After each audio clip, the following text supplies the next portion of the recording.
Sumainyo ang Panginoon. Sino ako sang-ayon sa inyo? No? So, bahagyo, napakahalaga ang information. Tinatawag po natin ngayon pagkakilanlan. No? Kaya ang tawag na natin ngayon ay information technology. No? Bahagyo. Mahal ngayon yung informasyon. Kaya lang, sana nga, kahit na sa paglago ng teknolohiya para pagpalaganap ng informasyon, kasi marami na yun, Pwede malaman, tinatawag natin ngayong digital footprint. Kung kayo gumagamit na social media, may digital footprint, pwede kayo i-access at i-assess kung sino kayo gamit ng mga tinatawag natin makabagong teknolohiya. Yun ay pamamaraan. Pero sabi na natin, ang tanong na Jesus ngayon, sino ako para sa inyo? Bakit pa mahalaga yung tanong na ito? Kasi ito yung pinakapundasyon.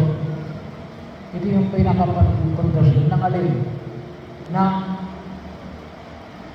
dalawang pang bagay. Ano yung dalawang bagay? Yung pag-ibig. Hindi mo mamahalan sa tao na hindi mo siya kilala. So, bahagi yun. Kung talagang kilala mo siya, ay doon malasabi talagang mahal mo yan. At doon talagang makikita. At hindi mo pwede rin paglikuran ng isang tao na hindi mo rin kilala. Bahagi yun, kaya napakalaga yung pagkakilala. At yung banyayan ay pinapahayag na Jesus ngayon, makilala natin siya. At maliwanag na sino ako para sa inyo. Kasi nga, pwede makilala ninyo si Jesus. Maraming pamamaraan na pwede natin makilala si Jesus sa pamagitan ng mga libro, Biblia, kahit na yung AI, kahit na nga yung demonyo, pwede sabihin nilang sino si Jesus. Bahagi yun. Pero anong klase ng pagkakilala? Bahagi yun natin. Kayo mismo, tayo mismo, ang dapat na makakampo sa Jesus. At paano yung pamaraan na sabi natin na makilala natin? Sa English kasi, maraming salita. May acquaintance, may kaibigan, may co-worker, may brother, sister, yung relasyon. Pero pag sila yung magkakilala sa atin sa Tagalog, malawak. Bahagi yun, kung minsan ay hindi natin malaman kung sinabi mo, kilala ko yan. Bakit hindi kilala ko yan? Tawa lamang ng sabi ng kapitbahay ko o sinabi lamang ng katabi ko. Dapat ay yung panyayan na Jesus ay makilala natin siya mismo. Kaya napakalaga ho. Kasi kung minsan ay namamali yung ating pagkilos kasi kung minsan nakabase tayo sa pagkakilala sa isang tao, gawa lamang ng sinabi ng isang tao. So ano yung masabi natin na kilala ko yan? Una, ay we spend time together. Nagkaroon ng panahon para masabi mong pagkakilala. Kasi makasabi mo, ay nakilala mo lamang siya, nakita mo lamang dyan sa kalsada o kung saan man. Pero hindi mo talaga nakahalugin. Kaya napakalaga yung bahang pagkakataon, nakalaro mo, naging kaklase mo, at least, masasabi natin nagkaroon kayo ng panahon na kayo ay magkasama. Magkasama mismo. Naka-engage ka. Hindi ka lamang meron. Meron kasi nakilala lang kasi meron ka lang. Hindi mo talaga siya nakahalubilo. Hindi mo talaga siya nakasama. Nanonood ka lang. Ano ba? Isa o masabi natin na kilala mo yan, ano yun? Nakausap. Kasi yung isang pagkilos, maraming pwedeng maging dahilan. Pwedeng, pag sinabi mo, nakita mo ng tao yan ay tumutulong sa kapwa. Pero, iba yung kapag nakausap mo, kapag kinikwento kung bakit siya natulong sa kapwa. Alam mo kung saan siya humuhugot ng kanyang pagkilos. Kasi bakit? Nakausap mo mismo.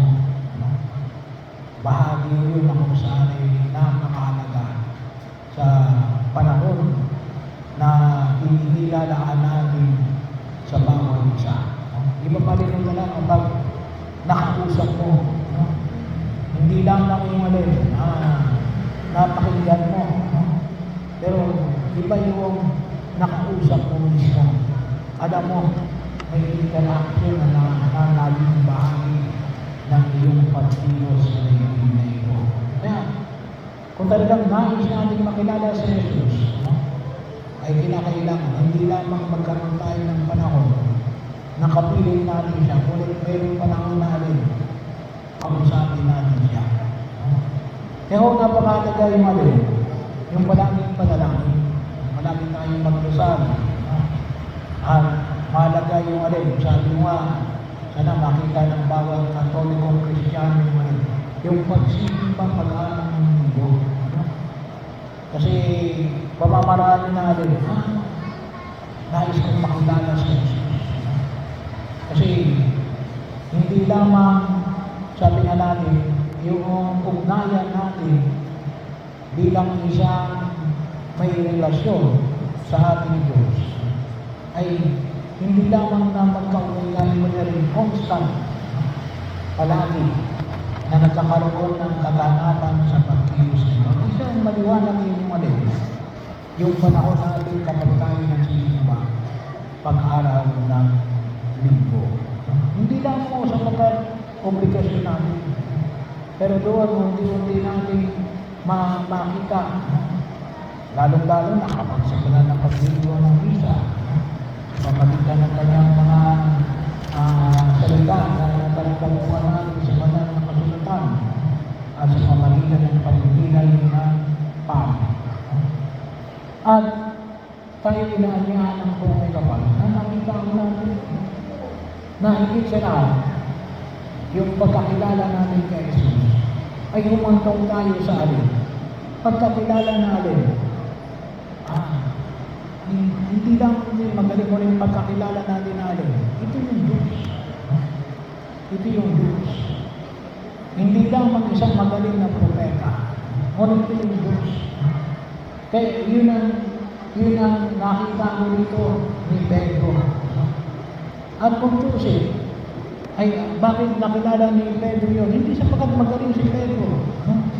Hindi sapagkat magaling si Pedro. Ngunit hinayaan niya na siya ay puspusin ng Espiritu Santo. So, ang pagkakilala sa tunay ng Diyos ay isang grasya ng Diyos. Pero, dapat bukas yung ating kalooban. Ano ibig sabihin na bukas yung ating kalooban? Ang tawag na natin dyan ay meron tayong kooperasyon. Yung bukas yung ating kalooban na gumagawa tayo ng pamamaraan na maging maliwanag sa atin ng Panginoon, gusto kayong talagang makilala. Ang sa ganun ay higit ko kayong mahalin ang pagtimuran. Kinakailangan hayaan natin yung ating sarili na maging bukas sa biyaya ng Espiritu Santo. Kasi ang tanging lamang na magpapakilala kay Jesus sa atin ay walang iba kundi siya. No? Kundi siya. No? Pero dapat bukas tayo. Kasi bahagi yun na huwag natin kalimutan. Kaya nga ho, yung huling libro ng ating banal na kasulatan na yan ang tawag, Revelation. Ang aklat ng bayan. Ang Diyos ay palaging nagpapakilala sa atin. Ang tanong lamang ngayon, handa ba tayo na siya ay makilala? Yun ang kinakailangan natin buksan ng ating puso. At sabi nga ho natin, pagkakataon na sa hamon ay pinamamangit ng buong kapal, ay tayo ay tinatawagan natin. Sana magkaroon tayo ng ganitong katatayuan ng ating pagnanais. At idalangin natin, Panginoon, hayaan mo na patuloy kitang makilala sa pang-araw-araw nating pagkilos. At sana po, every Sunday, lumalalim tayo sa pagkakilala natin kay Jesus. Hilingin natin, Panginoon, nawa ay patuloy kitang makilala at madagdagan ang pagkakilala ko sa iyo, sa pang-araw-araw kong pamumuhay, sabagat naniniwala ako na doon kita higit na maiibig.